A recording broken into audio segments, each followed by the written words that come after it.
just started at Nikka Japanese Garden 2 years ago, and I have the pleasure working daily side by side with Al White. Al and I have a great sense of humor, and of course, it wasn't until I relentlessly teased him, gave him some nicknames, that we have a great working relationship. And without Al White and his leadership, I always say to my staff and our visitors, they're there to see the garden, and Al and his team make that garden beautiful. And without that, I couldn't do the excellent programming in such a beautiful place.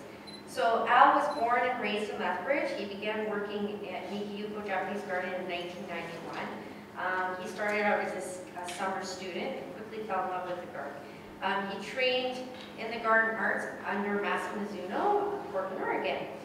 During his tenure at the city of Lethbridge, Urban Forestry Department, Al earned his certificate in horticulture and urban tree care from the University of Guelph. ISA certified arborist and ISA municipal specialist certifications, along with numerous workshops. Detailed education has come under training received in the Japanese garden under Masa's leadership. Al is currently a senior garden technician and a garden foreman. And one day he also took a workshop on chainsaws. So I got a little bit nervous, but that was not for the garden, so that's okay. So welcome Al. And Masa Mizuno, as June was saying, he comes up twice a year. And Masa Mizuno is a Japanese garden consultant for various public and private gardens in Washington, Alberta, and Oregon, where he once served as a landscape director for Portland Japanese Garden. He's also designed and installed gardens at the Central Washington University and at the Lethbridge Library. So I welcome both to our conference.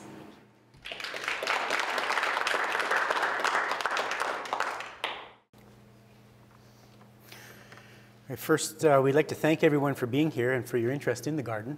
The challenges and effort that it takes to keep a garden of this type up to the standards is not only requires but deserves, the garden requires but deserves that effort. Without the maintenance, a garden is lost. A garden can be afforded the best designer and the most skilled builder, but without skilled ongoing maintenance, the potential of the garden will never be realized. Let me introduce you to a man who I owe so much for teaching and sharing with me so much knowledge and expertise in the arts of the Japanese garden. I have been incredibly fortunate to have worked with and to have known him since he began consulting with us in 1990. My sensei, mentor, and friend, Masa Mizuno.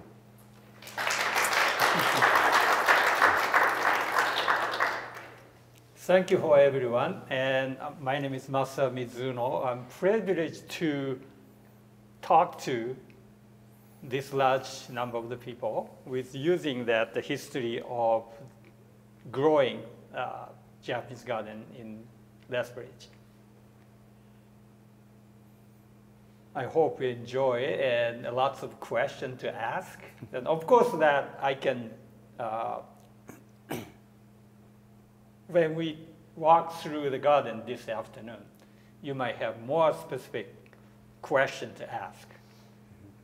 Okay? So our presentation today consists of about 130 photos that will show the changes that have taken place under Masa's direction over the last 25 years. The presentation could very well have been 500 shots long, but we only have an hour. And so I included a series of projects that we've completed in the last 5 years to show and convey the necessity of having technicians who are not only trained in the maintenance of the plant material, but are also proficient in stonework, carpentry, metalwork, mechanical repair, and so on. I think you have to know a lot of little stuff to make it good. These skills make the maintenance of the garden not only more efficient, but create well-rounded technicians. And unfortunately, the donuts and coffee also help with that, keeping us well-rounded, as I can attest. Feel free to ask questions or comment. We'll try to answer efficiently as we are presented right before lunch, and we don't want to cut too far into lunch. So we hope you enjoy the presentation. Okay. This is the original site. This is the site where the garden sits. Very, very flat. There was no topography whatsoever. And this is along the east shore, or the west shore of Henderson Lake. As you can see, there's a low spot. It was probably not the best site for a garden, but we had to, this site was chosen. Al, do you want, can we ask questions during, or do you want to wait for the end? Ask during, sure. Can you go back one slide?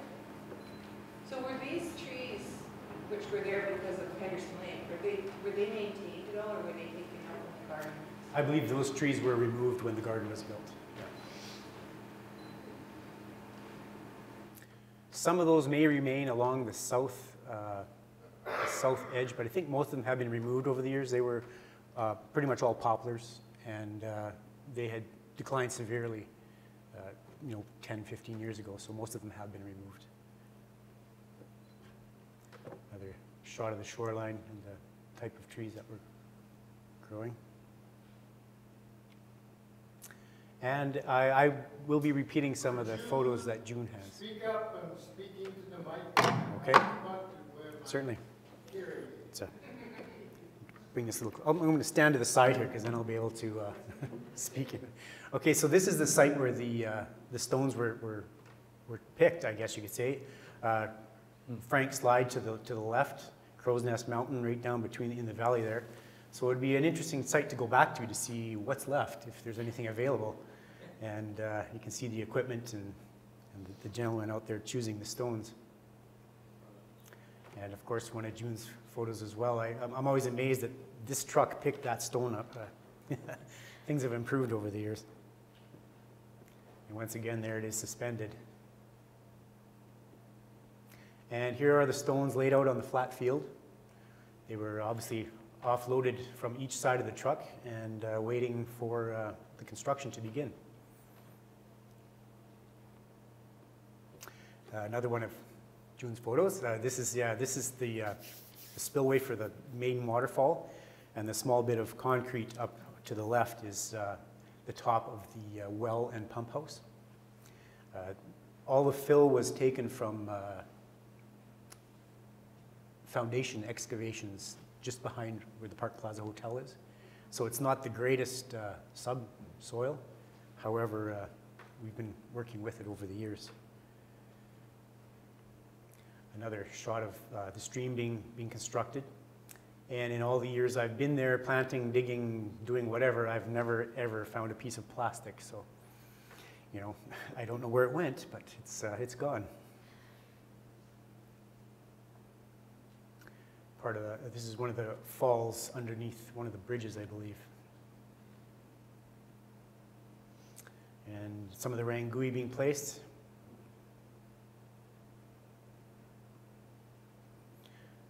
That truck is drilling some of the foundation supports for the bell tower.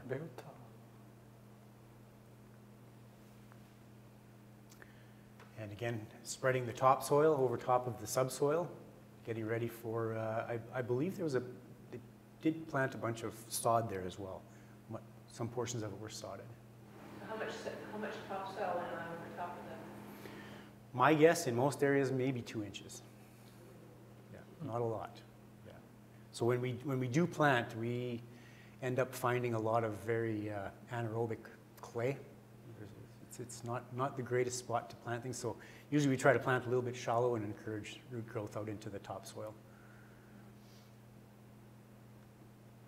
And here's the pavilion being constructed.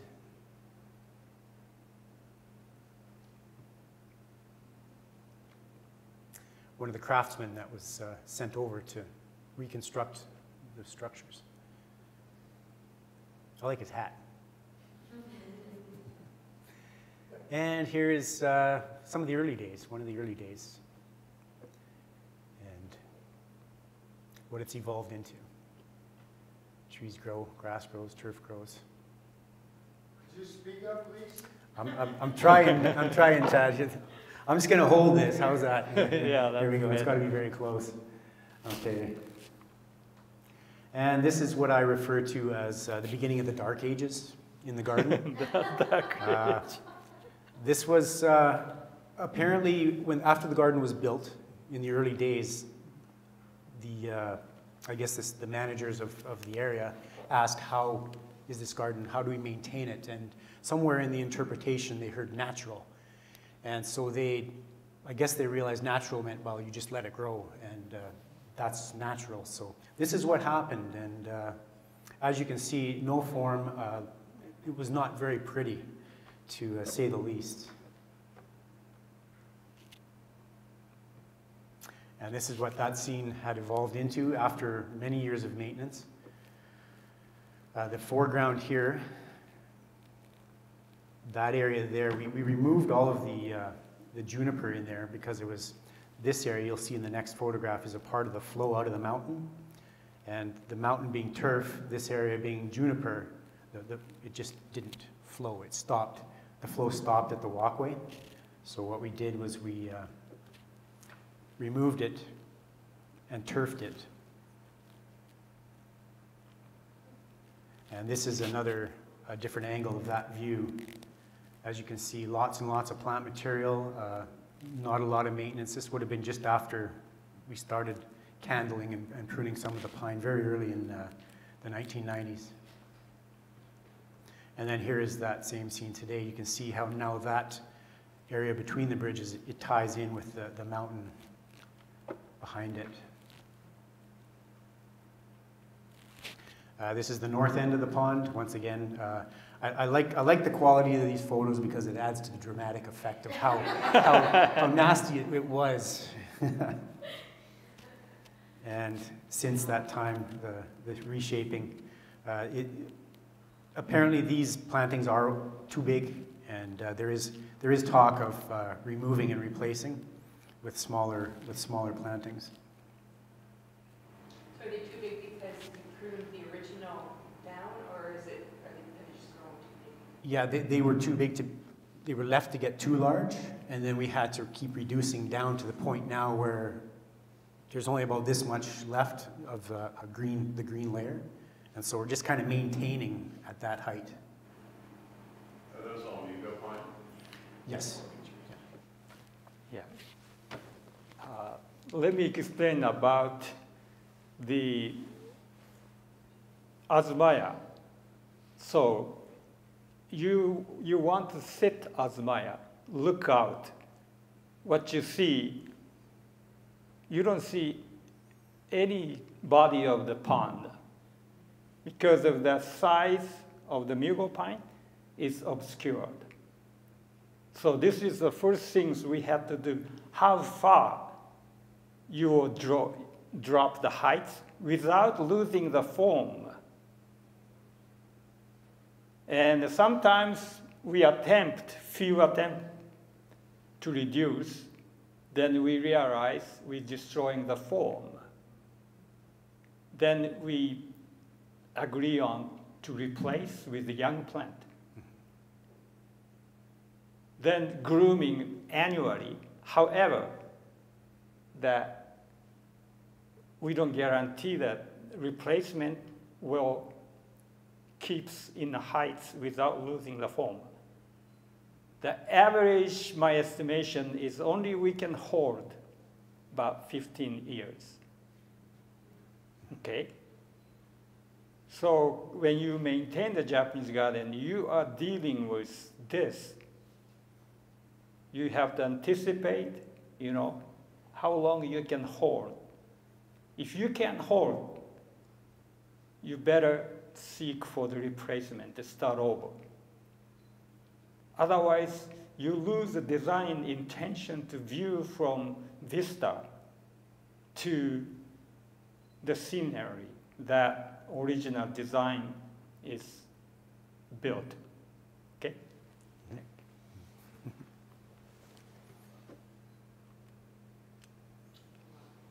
And that's the view after reduction and removal. These are the replacement.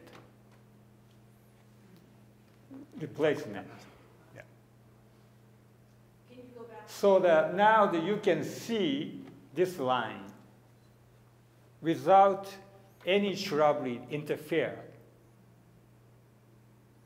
Okay, so, on the back, yes. See, when you are here, the sitting, not standing to look for the view.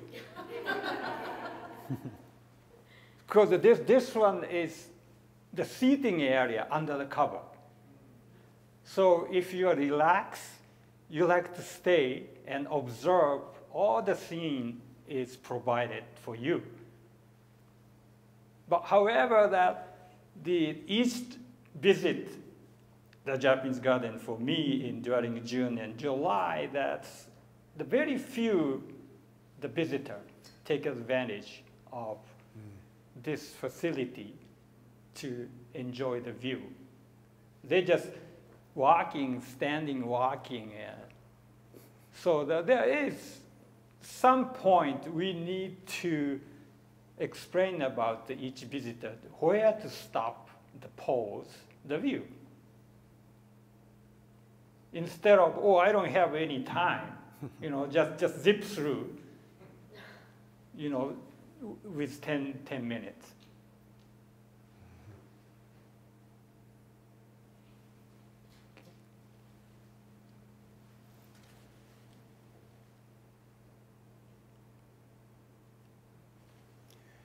So this is a shot of the Scots pine on the mountain back, I think even before we even started. Hey, Masa? Right, probably prior to 1990. The garden has 20 years, the age of 20 years. That's when I step into this garden. Okay, so this is natural form of Scotch pine. And now after, there were over 30 Scotch pine on the mountain. A lot of them planted, some of them planted less than 8 feet apart. So everything was being pushed straight up, and it was very, very thick. So, nothing had any form, really. So we extract almost every other one. So now the remaining is 20 out of 30 originally planted. Okay. After a few years of pruning, probably between 5 and 8 years of pruning in this picture, I think? Yes, the major part is height reduction to Japanese garden concept of the balance. What to balance? Size of the water course. So if a tree is too tall, you have to look up like this. That's not the human proportion. That's the nature proportion. If you look for garden plant. So the garden plant don't need to look chin up. You just normal walking that you see the ornamental plantation in front of you to enjoy. That's how you determine that height reduction. Okay? And then in Japan, in the nature field, when you see the pine trees, there's no leaders start continuous popping up to the sky. After, I don't know how many years, they stop producing the leader growing up to the sky. And then forming that very round crown. Okay? So that's the idea behind what I remember when I grown up in Japan. The hillside, we admired a lot of the pine tree growing in the nature field. And then none of it has the leader is continuously growing upward. Okay?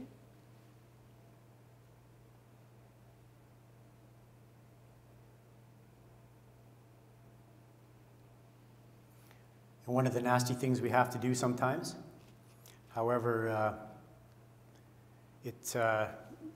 our pine haven't suffered from some of the heavy cuts that we've had to make on the central leaders.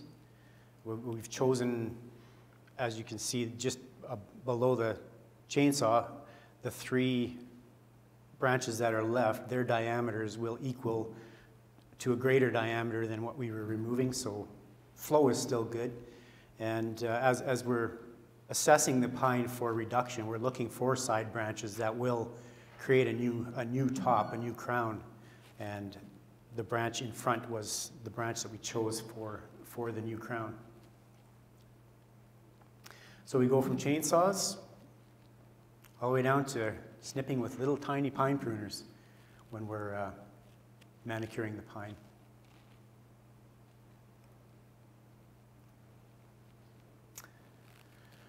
And so this shows you the flow, once again, up the mountain. I apologize for the ladder in the picture, but it just makes it look like we were working that day. And here is the area just to the south of the main gate. Wow, the pine, and the juniper. And where is is this a plaque? That's the plaque stone, yeah. Plaque stone was covered with juniper. And since that time, it has evolved into this. However, we have been intended to keep it the juniper. Can you bring it to Back? Previous picture? These, we like to downsizing about 10 years. Then in each year that this juniper grove form required 6 hours to pinching to restrict the growth. So I decided it's not worth it. And it's not worth it. We have to spend 6 hours every year. So we extracted. And then, of course, these has been established by its own forms, by our pruning technique. So it's nice to show without any distraction here. So that comes the simplicity in the Japanese design concept, the simplicity. And then currently, you don't have this anymore. It's gone as well.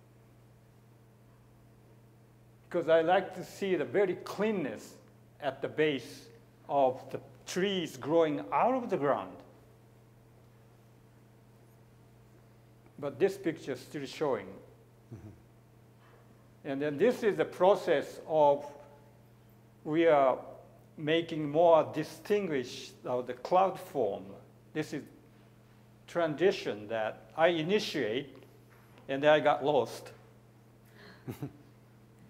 Then a couple of years ago, the L finally that pruned to the best form ever.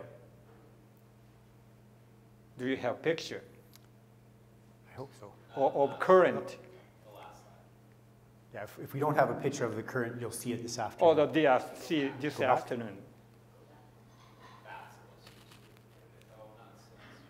Yeah, it's Right. still improved since that time as well. Still too many stem. So that's how we start pruning, that the proportion. Okay, the proportion, it has to be right to be presented as aesthetic as possible. So each year of my trip, I have to identify which stem is no longer belong. So that's what I'm very excited about, keeps coming back annually to identify. Okay, so to me that this kind of maintenance is not boring. I need to discover every year something new. And the more we prune, the better the looks, the pine. Are those original?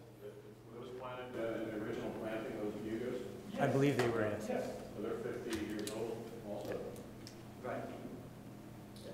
Yeah. See how wildly they grew it?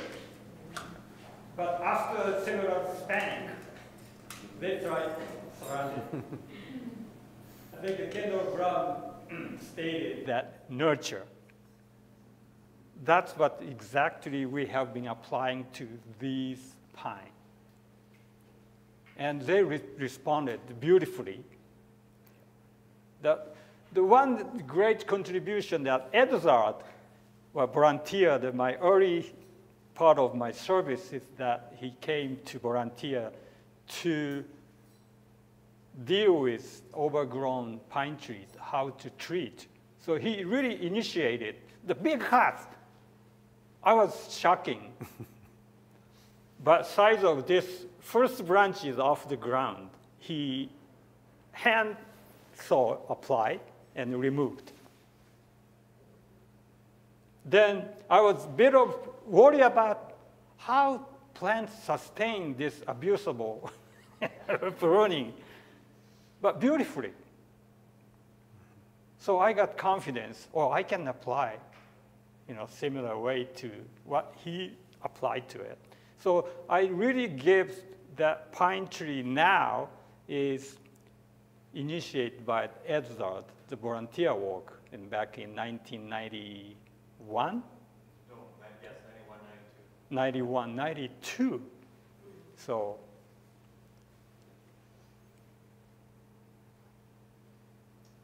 another Yuko pine. And this is what it is today. Totally gone. Oh, so this is the replacement. That's the small replacement. Yeah, small replacement. This transitioned throughout the years down to the juniper that was there and the other Mugo pines and such. And finally we've removed all of that, turfed it, and this is one of there is another replacement on the left-hand side there, the photograph. Right. This is one of my favorite transitions. You'll see this afternoon. Its location is just to the north of the wheelchair ramp going into the pavilion. But this one has seen a real wonderful transition. Here's the start. The one on the left was a volunteer. It was donated by somebody, and it was planted, and that was the condition in which it arrived. And through judicious pruning, it's slowly been transformed into that. Another transformation. We added another Mugo pine back up there on the left.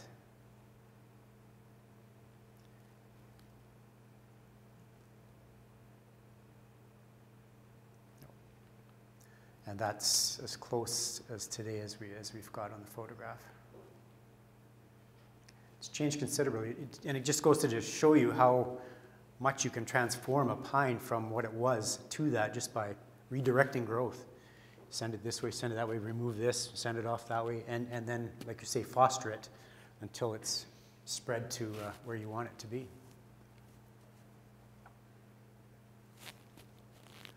Yeah, the view from the Azumaya. This is the early days. Things have grown. Yeah, I heard gravel, and that would be really nice to go back to. But we have regulations regarding wheelchair accessibility, so we had to go to the asphalt surface. But things grew, and the view was becoming somewhat impeded a little bit. So here are the improvements with the removals that have occurred over the years.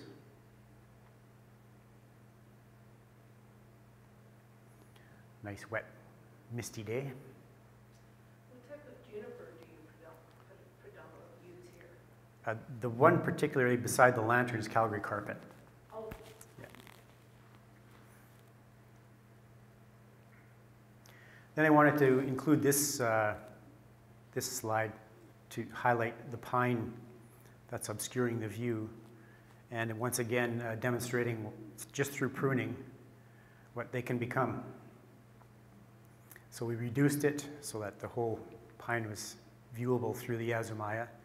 It reduced its obscuring effect on the stream. You couldn't see the stream from when you were sitting in the Azumaya, so it's cleaned up that view quite nicely.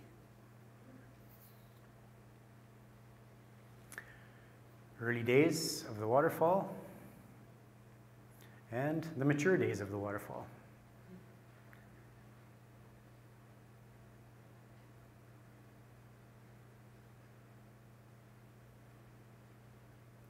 Looking towards the bell tower from the deck of the pavilion.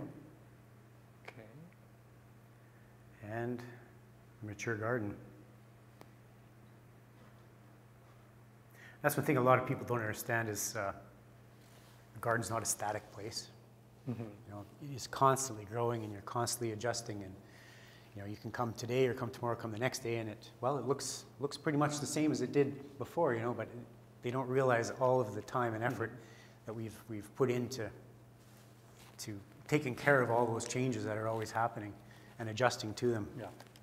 I like the comment about this particular site, how we like to treat to perfect, you know, proportion with bell tower and moon bridge. And this is a Scotch pine, was this tall. 10 years ago, I discovered this is a Yuko or Scotch pine. And we had these are occupied right behind of Scotch pine, 1 and 2, side by side. So I determined that this is the framing of bell tower. However, the heights are well out of proportion. So the 3 stages in the past, we dropping the heights without harming the plant. And my estimation is my standard of proportion view from this deck is no taller than twice as tall as bell tower. But however, we have a dilemma. The last extraction, the size of the trunk, size of the rim, we have to reduce it too large. So the Al asked me to visit how big of the leader has to remove in order to satisfy my perfect proportion ratio. So I drop off my ego. But however, this is the maximum height for Al and Cody to maintain a long period of time. And then one more spruce tree needs to extract to give this weak part of the branches to strengthen. Okay? So the more the weight this suffered because of the light and the space. The pines are very sensitive to the light and the space. And then this is the maple, armor maple. It's too large and too dense. So that I hope this winter that drastic size reduction, if size reduction is not desired to maintain the form, we like to have replant, the start over. Okay? So those are the area as a landscape consultant that I am serving to specifically. The rest of the area is up to maintenance staff, how to interpret it. Okay?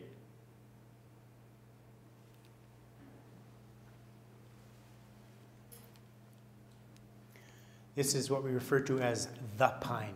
The pine. Want to talk? Do you want to talk about it, Masa? Well, you have to show that. Okay. Now this is the early days, probably within, I don't know, 3 to 5 years of planting. You can see faintly the guy wires that are basically holding it up. And I know when I started pruning in the garden, I think there were 2 wires. I removed one, and a couple years later, I had to remove the other because the black hose that they had ran the wire through to try and cushion the wire was actually growing. The tree was growing around it, so we were able to get most of it out, but I think there may be some remnants in the wound, but it has closed up quite nicely. It's visible, but it's closed nicely, actually. Trees are amazing things that way. And here's the beginning of the transformation, one of the early years. The stones that are there now have been replaced.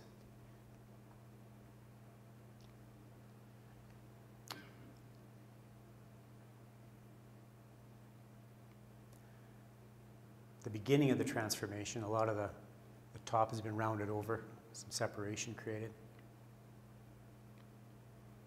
And there's the new stones under the pine. Masa and I replaced those stones as the other ones were getting too small and the whole scale was getting out. So we needed larger stones to create a better sense of scale in that planting. These stones were harvested from along the shore of Henderson Lake. And that's today. Yuko pine. Yes.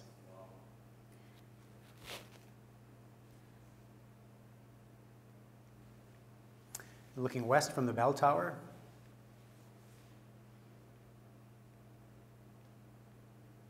And slightly askew, but still the same direction. The garden matures.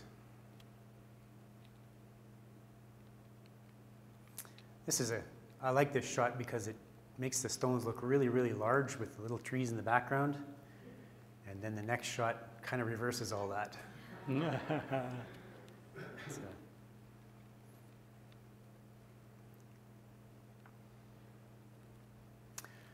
So how many of the larger Scotch are you actually working and grooming now? Is there, I mean, all the Scotch that remained are being pruned on annually? Yes. Wow. And this is the bridge near the bell tower in the early days.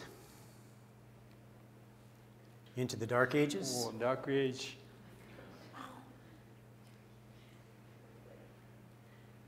And approaching today.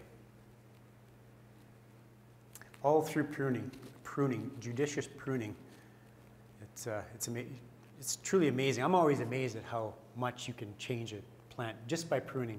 You know, we don't tie rocks onto branches. We don't pull. We don't artificially manipulate. It's all through pruning, and it's just amazing to see the transformations.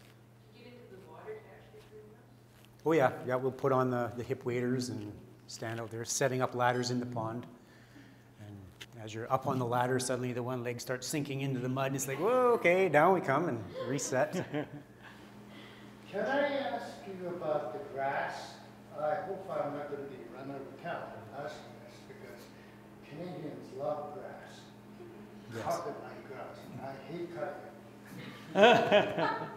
I don't think the culture of lawn grass is neither Lethbridge nor Japan.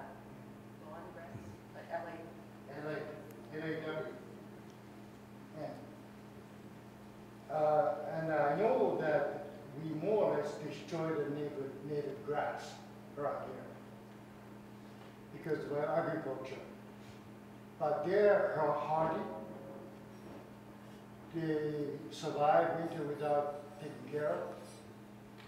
And why do we insist on having lawn, which is not our native culture? Every time I hear about the hatred of dandelions, I get so irritated. Why lawn more important than dandelions? Dandelions are healthy. British brought them in to survive this scurvy. Why do we kill something healthy in order to let these poisonous grass survive? Tad, I wish I could answer your question. I really do. Can we ask an art historian about that, perhaps? Yeah. I was thinking of the Flemish and the Dutch plot. Well, lawns were introduced to Japanese gardens maybe starting in the 1870s or 80s. So In Japan. in Japan. Mhm. So I see. in Kyoto, famous gardens like Murinan by Right. the Ogawaji and which used undulating lawns. So Poisonous Western culture. Poisonous Western culture is part of the evolution of gardens, but Yeah. it's a very good topic. Is it possible to incorporate your native prairie grass and keep them managed in a formal setting like this? Is it, I mean, they look fine out on the prairie, but to manage that in a garden is not so easy.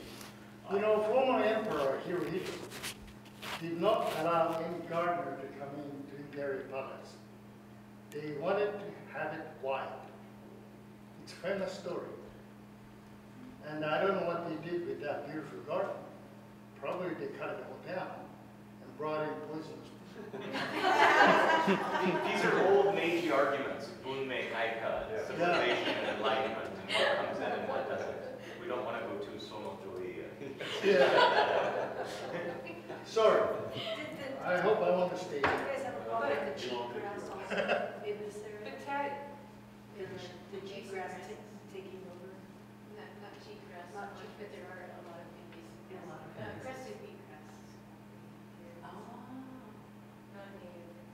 Displacing, but Tad raises a good point, maybe Jane can speak to this, that there are some other native or less poisonous grasses that have we thought about incorporating them into the garden? Like June, what are some of the, there's the fescues, there's the blue gamma,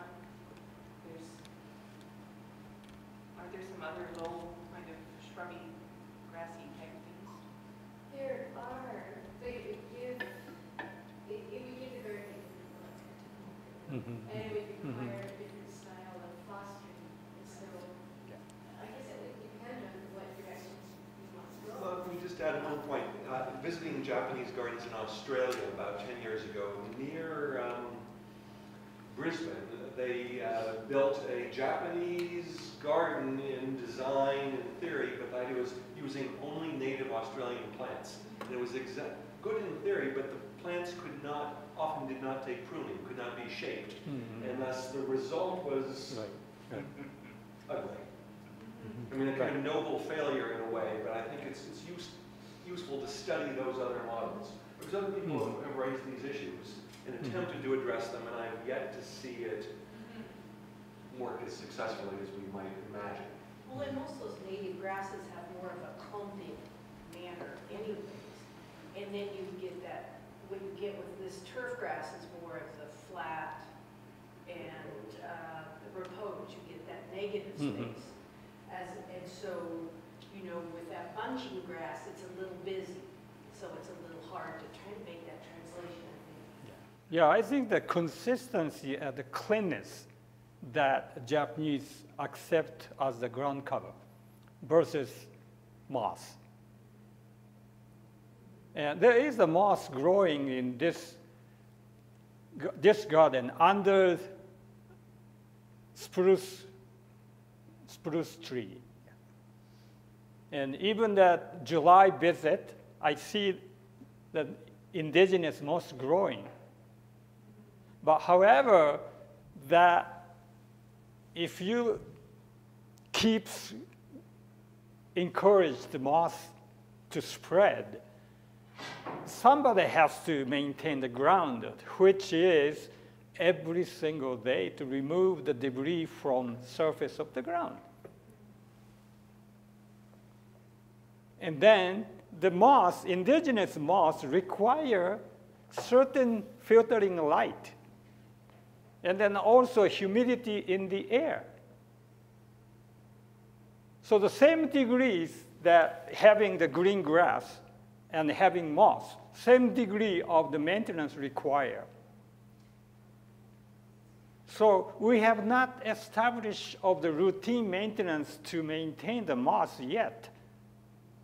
So the technician who takes care of the ground of the carpet of the the lawn, they are known. They know exactly what to do. So you have the choice in the path next 50 years, which way we like to go. And this gardens, under this design concept, the moss is not the answer, because we have to create massive of the grove of the plantation, and then intended to thinning, allow the sunlight penetrate to the surface of the ground. Then the ground has to blow every single day. And why the Japanese garden in Portland is so good is 5 blowing service first 3 hours before it open. They just blow everything off from the ground so that the red carpet is laid. Okay? So they are doing every single day. So that's why one of the keys succeeding that Portland Japanese garden is that much degree of the maintenance. It's become norm. Okay? That's for the moss culture? Masa? Is that Yeah, the moss culture and everything. The ground is super clean. So therefore, visitors don't want to step onto off the path. They understand, oh, we have to stay on the ground because of the rest of the plant area is super clean. They don't want to disturb, or somebody blame, or you step in, because they have footprint. So, okay. Al, just one, so if I may, just one question on the previous slide. Which one is the white pine? Is which? The white pine. No white pine. I thought there was a white pine. Limber pine. No, the limber pine. Limber pine is this one. Oh, is it flexillus rather than albicaulis? Yeah. Ah, okay, thank you. I think this might have been opening day in 1967. I'm not sure. Wow. Wow. And once again, growth. I remember this one.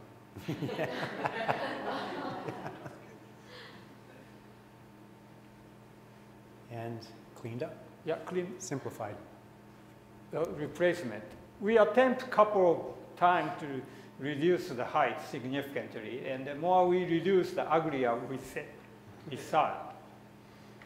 So we realized replacement is the only way to achieve.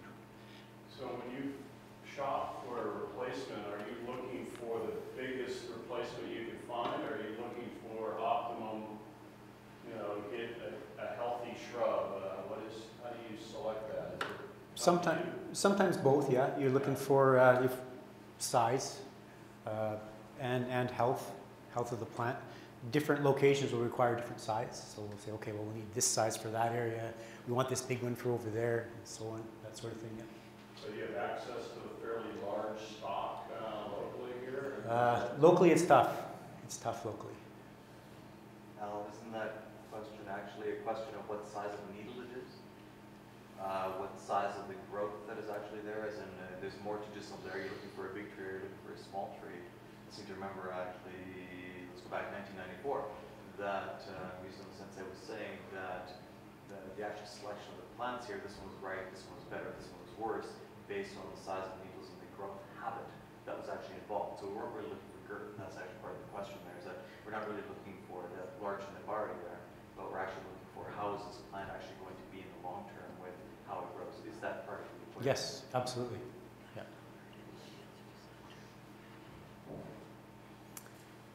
Mm-hmm. I love these photos. So dramatic, so dramatic.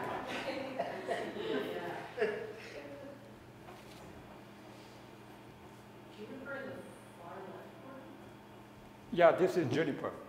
And what type of juniper? Juniperus chinensis. Chinensis, yeah.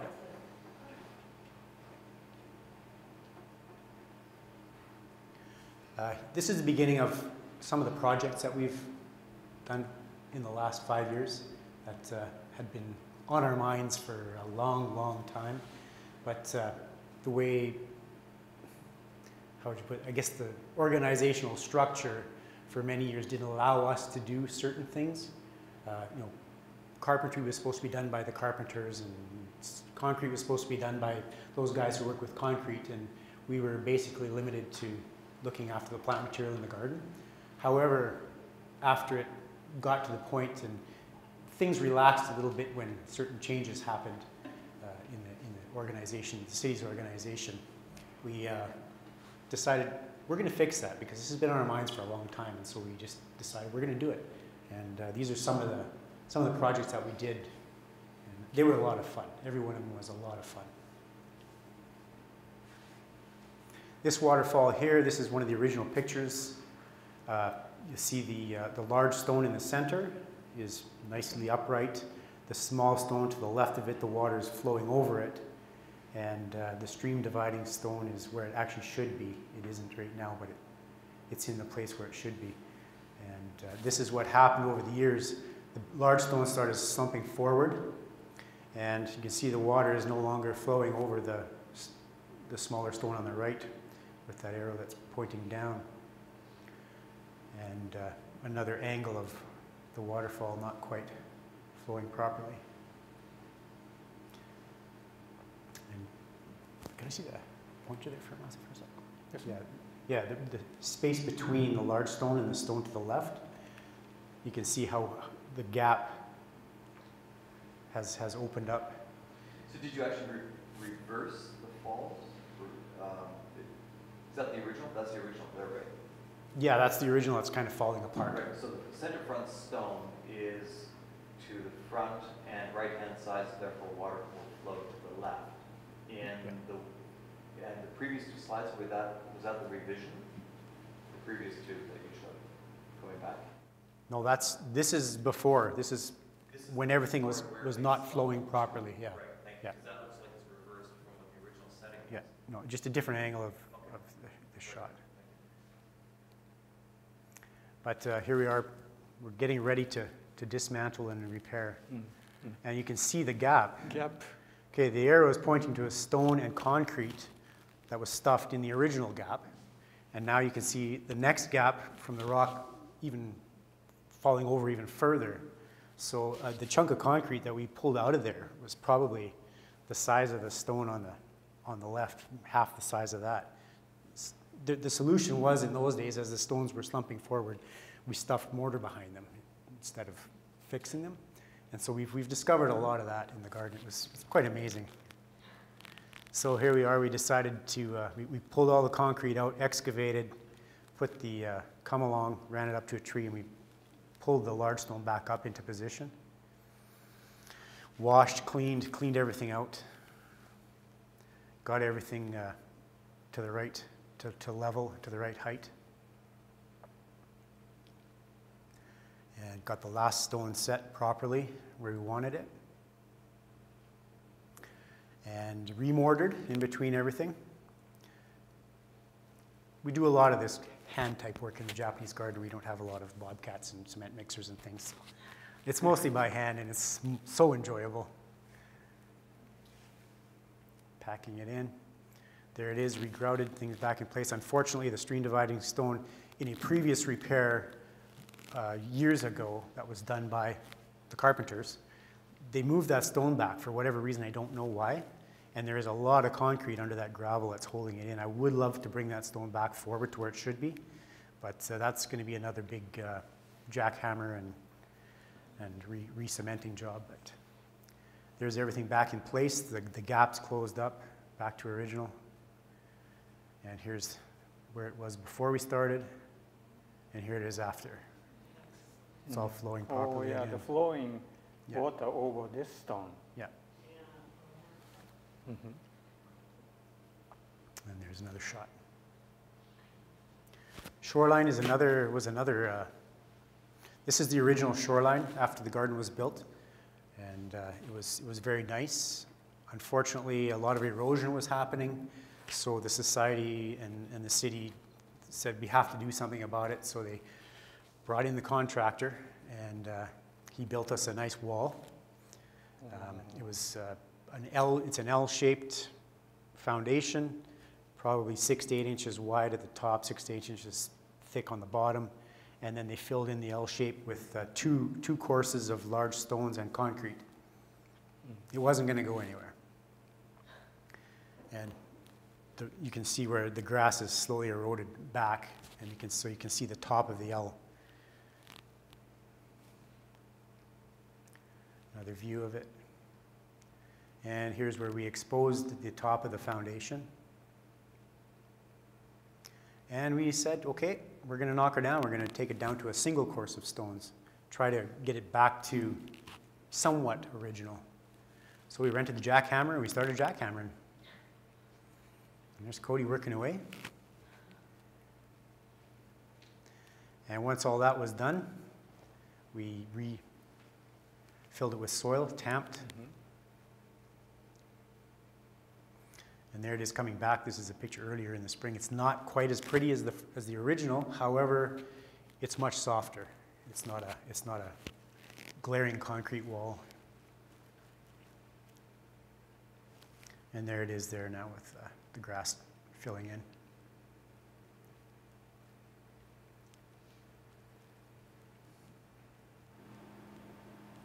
Are you moving away from shoreline right now? I'm sorry? Are you moving past shorelines right now? Yes. Okay, could I ask a question about shoreline? Yep. Rangui? Yep. Will you be changing any of that? It's coming up. Okay. Patience, my friend, patience. This is the Yamadoro that we built. This stone, the pedestal stone, Masa identified along the shore of Henderson Lake. After we had talked about replacing, there was a sandstone lantern that had eroded. It had been vandalized 2 or 3 times, and it just wasn't worth putting back or repairing. So we thought, well, let's try a Yamadoro. So Masa identified this stone as the pedestal. It sat on the shore for a year or 2, and then we harvested it, and it sat behind the garden for a couple of years. And then we decided we've got to get this built. So we got the pedestal set, and here we are. We've leveled the top, getting ready for the shelf, grinding and chipping. Got it level. There's the casa, ready to go on top. Setting up the tripod. We do a lot of our stonework using tripods, a hand-built tripod. It works very well. It can carry a lot of weight as well. And there's the shelf stone. And here's the preparing of the light box. I don't know if this is a very short video showing it. It's only 30 seconds long. I'm not sure if it'll play or not, but so we'll just go past it. It was basically done with air chisel and a 3-inch hole saw. Chisel it out roughly and then smooth it out the hole with the 3-inch hole saw. Oh, there we go.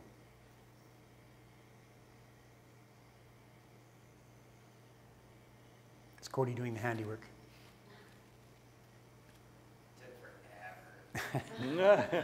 Oh. Luckily, the sandstone was nice to work with. We had originally tried it with a large, probably a granitic boulder, and it wasn't going to do anything with that. It was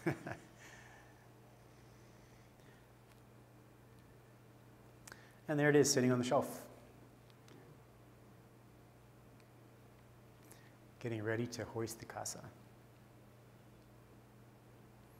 Assembly. And the finished product. We've changed the hoju on top to a larger one. Is this the current? No, we've changed it Oh, changed it. to the one that you identified. Okay. Rangui. Here we are. Okay, so the original Rangui, as you can see, just at Cody's leg there was decaying and falling apart. It was in really rough shape. So we felt we needed to change it. So we found these logs. We actually had to go west of Airdrie to pick up these untreated pine logs. And so we went and picked those up. Started tearing off the Rangui. And what they had done with the Rangui in the past too is that they built the concrete wall, set stainless steel bolts for each Rangui post and bolted it on. But even 30 years in the water, even stainless steel isn't going to last. So what we had to do is we ended up chopping most of it off and then breaking the studs off And so instead of going with a single bolt into each one of the posts back into the concrete, was we secured the first one, and I think, and then what we did was we got 6-inch long screws, and we screwed through, and then at the 6th post, we secured that to the concrete as well. So it'll be easier to repair in the future. But you can see all the older Rangui down there, how rough shape it was in. So that how often do you anticipate to repair this Rangui? About 10, every 10 or 15? I'd say about 10 years would 10 be years. good. Yeah. So your idea is easier to repair. That's the method. Yeah. Instead of try to as far as permanent. There's no such a thing. So you're dealing with wood. There's no such a thing. Yeah. That's a great idea that you discovered this method. Yeah. Thank you. And there it is coming along. And suddenly one day we woke up. Summer had given fall and mist and went straight into winter. And here we are. We had to set up this little shelter because the wind was blowing from the north that day and it was really cold. Oh. But we continued on. And the weather, of course, southern Alberta got a little nicer again. Oh. And these are some of the finished areas. And there's the lumber yard.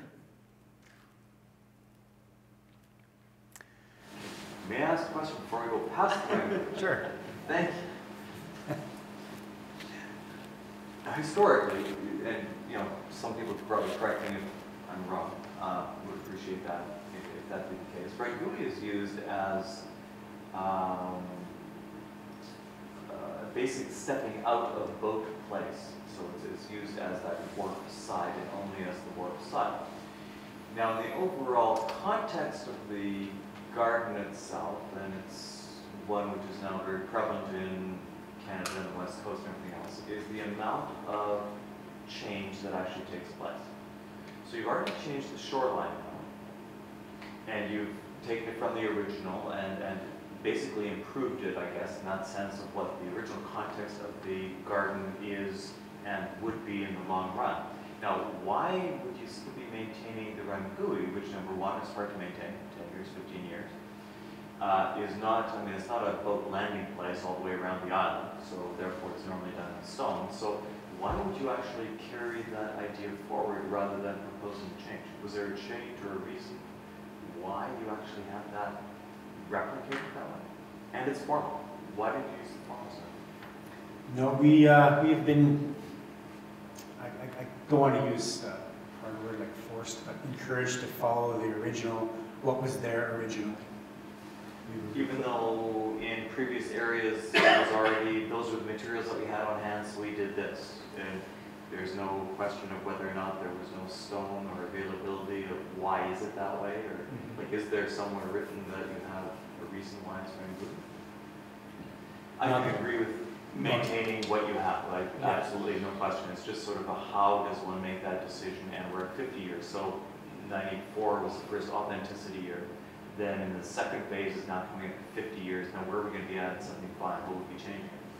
You know what's interesting though? I mean, if Nikka Yuko is a representative of Canada, the prairies, lakes, and streams, and mountain area, that Rangui would give that reflection of a lake kind of atmosphere. But that's only my personal interpretation. Based on. Yeah, I think also the Japanese garden design aspect, that the variation, that the shoreline are formed with large border, and then some area is riprap, and some area is Rangui. It's a 3 variation. That's what Japanese enjoy. And then again, the repair is reasonable. Why not? If this repair takes 3 months, you have to close the garden to the public, and cost another, we require that, the grant, then we need to start thinking, alternative way. But as this method they are anticipated easy for the maintenance to replace the old one, so that we know the log is available. You know, British Columbia in the forest. They are sustainable supply. So therefore, I'm supporting this third element of shoring up the pond shore. Okay? Is it said that that was original, and you were just replacing the original, or is this, no, that was original design? Yeah, Yes. that was in the original design. The original was actually just pounded in. I remember in my early years of working in the Parks Department being sent in with sledgehammers to reset the rangui as it got heaved and pushed out by the frost action during the winter. And then they came up with the L-shaped wall and having them all attached. So So this is the third iteration, or? this would be the third round of rangui. Yeah. So would it have been like just a lack of stones actually to a whole island as stone? Probably combining the availability of stones originally, probably. The originally, that was wrong. There's no anchor to the shore to holding the rangui in the place. Then the second repair was they did not establish the pond water line. So therefore, that varies in the height and well above the pond line, which is too much to view. So that was criticized by Dr. Sugimoto. So now, this time, we ask, where is the water level? Do we have any establishment of the water level? So we discover the water level, and then we preserve the water level forever. So every time, wherever you do the pond shore repair, you have to keep in mind that the projection of the water line to be.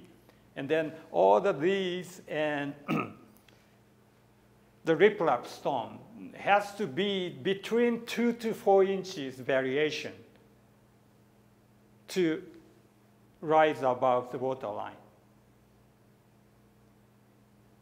So the riprap, the repairing that long time ago, that was almost 12 inches above the water line. That's what we see immediately.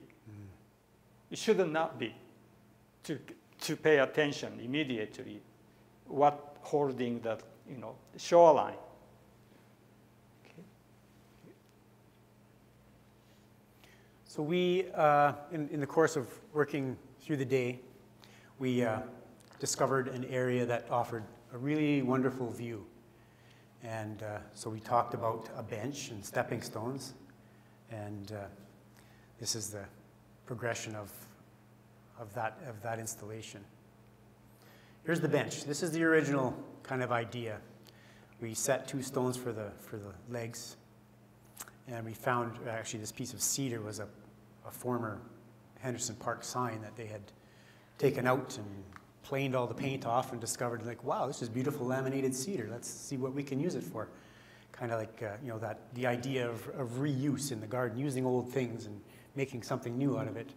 And so we placed that, and we placed the 3 faux granite footstones, I guess you could say. And these are the first 3 stepping stones that we placed leading up to the bench. And here we had harvested the rest of the stepping stones, laid them out, and to get to where the proper placement to where we wanted them.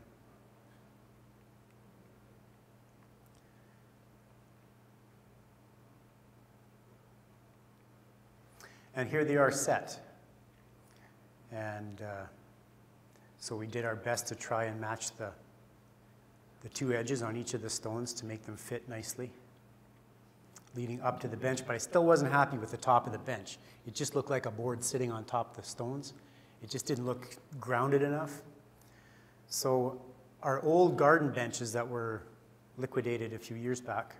I was lucky enough to grab two. One of them was pretty much falling apart. So I took the rails off of it and replicated it smaller so it would fit on this bench. And that way it still had a little bit of flavor of the old bench, of the old benches that were in the garden.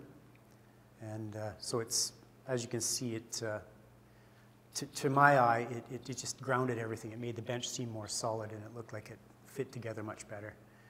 And so this was that installation. And looking back down the stepping stone path.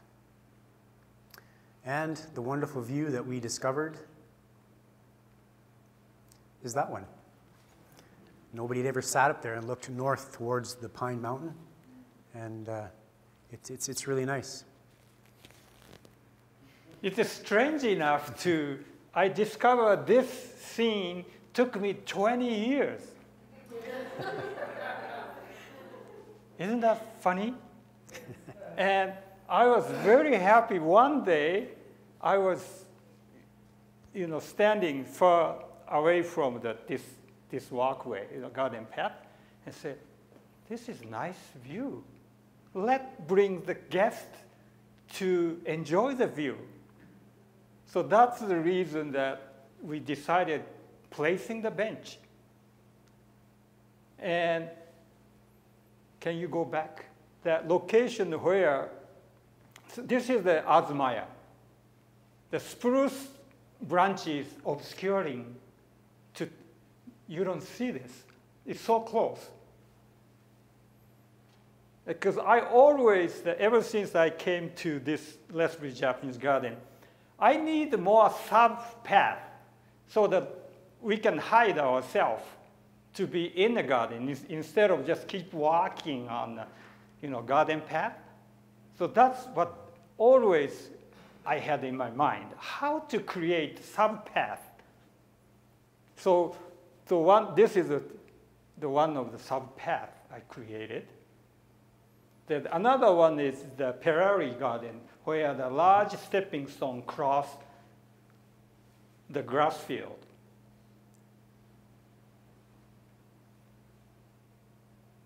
But in the future, whoever that maintain this garden, if they discover the view you don't see in the past, if you find it, then go ahead to build sub-path.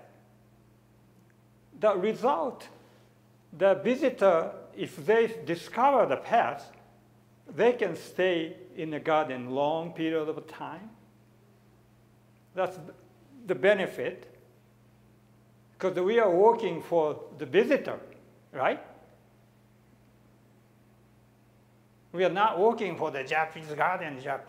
You have to have this and this and this. No. So we have to offer accommodation to the visitor who can enjoy the scene whomever discover as they maintaining. Okay? Thank you. Yeah, this is nice view.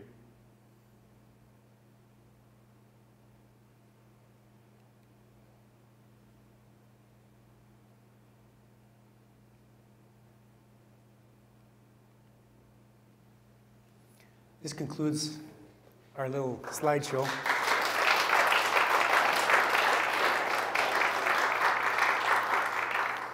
And I hope it's conveyed to everybody the amount of work that it takes to maintain a garden and all the things that you have to do to keep it looking like nothing's been done. That's how I like to put it, I guess. But appreciate your time. Thank you.